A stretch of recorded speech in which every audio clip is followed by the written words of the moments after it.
D'Alexis de Tocqueville, premier rapport au Sénat sur l'Algérie. Page 24. Les villes indigènes ont été envahies, bouleversées, saccagées par notre administration, plus encore que par nos armes. Un grand nombre de propriétés individuelles ont été, en pleine paix, ravagées, dénaturées, détruites. Une multitude de titres que nous nous étions fait livrer pour les vérifier n'ont jamais été rendus. Dans les environs même d'Alger, des terres très fertiles ont été arrachées des mains des Arabes et données à des Européens qui, ne pouvant ou ne voulant pas les cultiver eux-mêmes, les ont louées à ces mêmes indigènes qui sont devenus ainsi les simples fermiers du domaine qui appartenait à leur père. Ailleurs, des tribus ou des fractions de tribus qui ne nous avaient pas été hostiles, bien plus qui avaient combattu avec nous et quelquefois sans nous, ont été poussées hors de leur territoire. On a accepté d'elles des conditions qu'on n'a pas tenues. On a promis des indemnités qu'on n'a pas payées, laissant ainsi en souffrance notre honneur plus encore que les intérêts de ces indigènes. Non seulement on a déjà enlevé beaucoup de terres aux anciens propriétaires, mais ce qui est pire, on laisse planer sur l'esprit de toute la population musulmane cette idée qu'à nos yeux, la possession du sol et la situation de ceux qui l'habitent sont des questions pendantes qui seront tranchées suivant des besoins et d'après une règle qu'on ignore encore. La société musulmane en Afrique n'était pas incivilisée. Elle avait seulement une civilisation arriérée et imparfaite. Il existait dans son sein un grand nombre de fondations pieuses ayant pour objet de pourvoir aux besoins de la charité ou de l'instruction publique. Partout, nous avons mis la main sur ces revenus en les détournant en partie de leurs anciens usages. Nous avons réduit les établissements charitables, laissé tomber les écoles.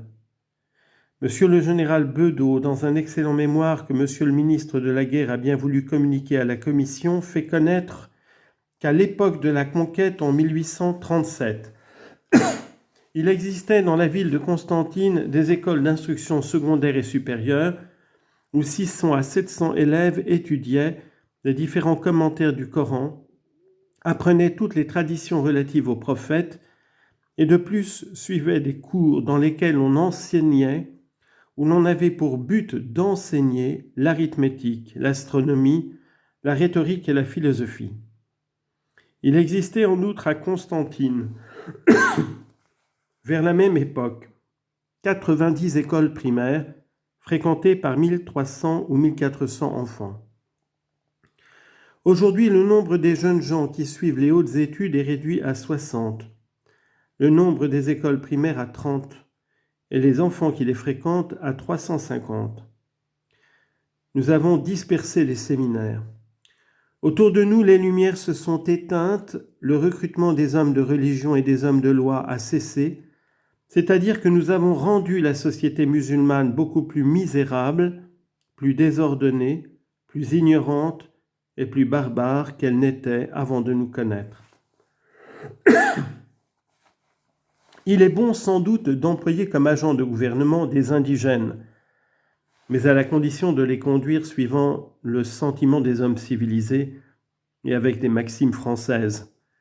C'est ce qui n'a pas eu lieu toujours ni partout, et l'on a pu nous accuser quelquefois d'avoir bien moins civilisé l'administration indigène que d'avoir prêté à sa barbarie les formes et l'intelligence de l'Europe. Aux actes sont quelquefois venus se joindre les théories, dans des écrits divers.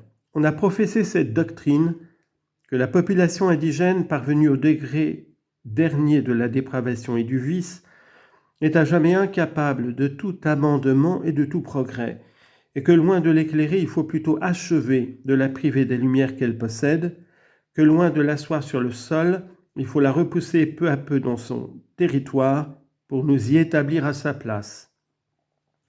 Qu'en attendant, on n'a rien à lui demander que de rester soumise, et qu'il n'y a qu'un moyen d'obtenir sa soumission, c'est de la comprimer par la force. Nous pensons, messieurs, que de telles doctrines méritent au plus haut point non seulement la réprobation publique, mais la censure officielle du gouvernement et des chambres, car ce sont en définitive des idées que les faits engendrent à la longue. Nous devons éviter les deux excès dont on vient de parler. Nous venons de peindre deux excès. La majorité de votre commission pense que notre gouvernement doit soigneusement éviter de tomber dans l'un comme dans l'autre.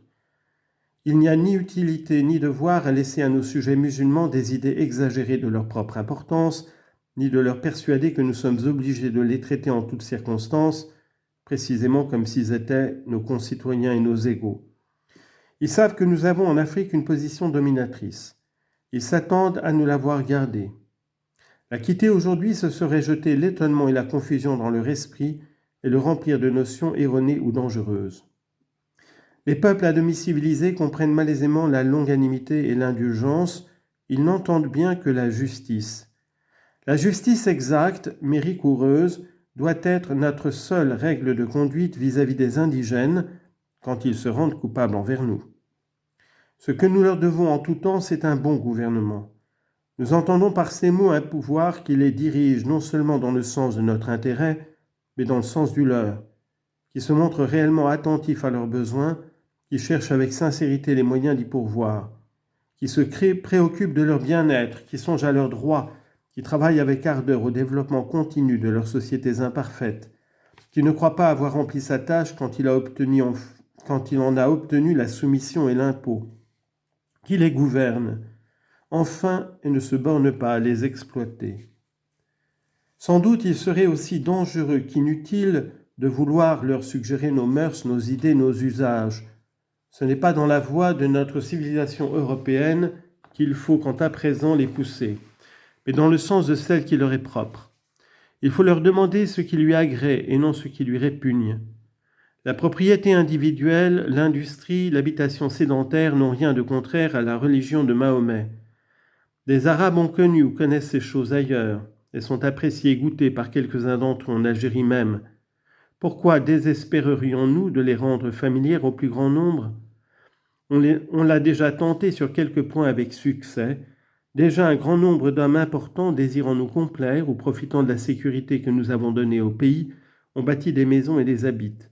C'est ainsi que le plus grand chef indigène de la province d'Oran, Sidi el-Haribi, s'est déjà élevé une demeure. Ses coreligionnaires l'ont brûlé dans la dernière insurrection. Il l'a rebâti de nouveau. Plusieurs autres ont suivi cet exemple. Entre autres le Bachaga du Djendel, Boalem, dans la province d'Alger. Dans celle de Constantine, de grands propriétaires indigènes ont déjà imité en partie nos méthodes d'agriculture et adopté quelques-uns de nos instruments de travail. Le caïd de la plaine de Beaune, Sarézy, cultive ces terres à l'aide des bras et de l'intelligence des Européens. Nous ne citons pas ces faits comme la preuve de grands résultats déjà obtenus, mais comme d'heureux indices de ce qu'on pourrait obtenir avec le temps. L'islamisme n'est pas absolument impénétrable à la lumière. Il a souvent admis dans son sein certaines sciences ou certains arts.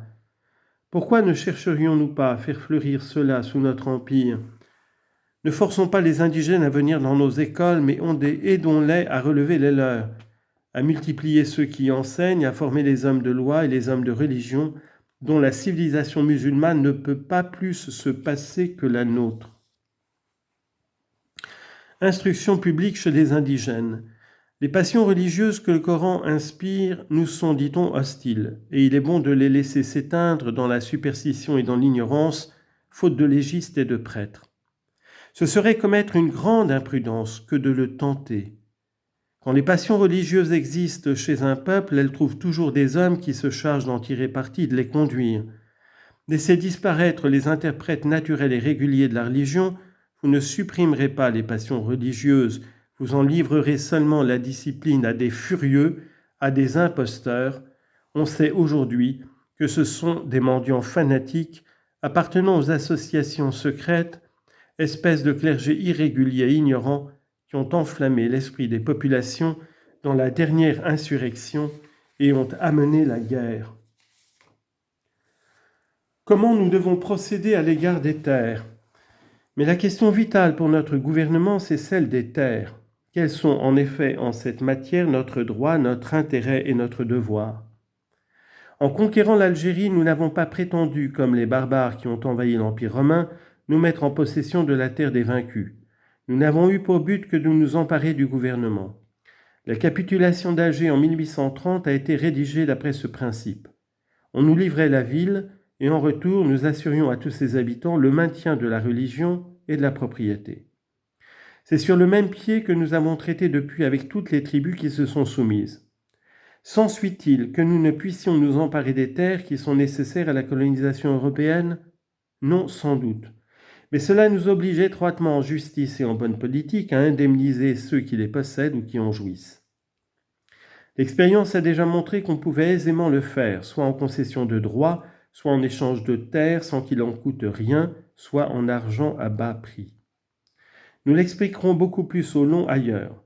Tout ce que nous voulons dire ici, c'est qu'il importe à notre propre sécurité autant qu'à notre honneur de montrer un respect véritable pour la propriété indigène et de bien persuader à nos sujets musulmans que nous n'entendons leur enlever sans indemnité aucune partie de leur patrimoine, ou ce qui serait pire encore, l'obtenir à l'aide de transactions menteuses et dérisoires dans lesquelles la violence se cacherait sous forme de l'achat et la peur sous l'apparence de la vente.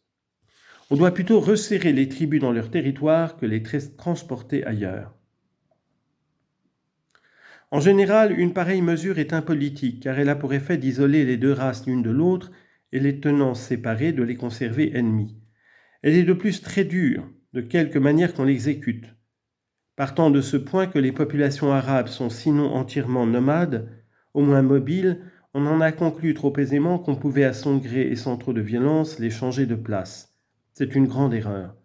La transplantation d'une tribu d'une contrée dans une autre, quand elle ne s'opérait pas volontairement, en vue de très grands privilèges politiques, comme quand il s'agissait par exemple de fixer sur un point des populations marzennes, une pareille mesure a toujours paru, même du temps des Turcs, d'une dureté extrême, et elle a été prise très rarement.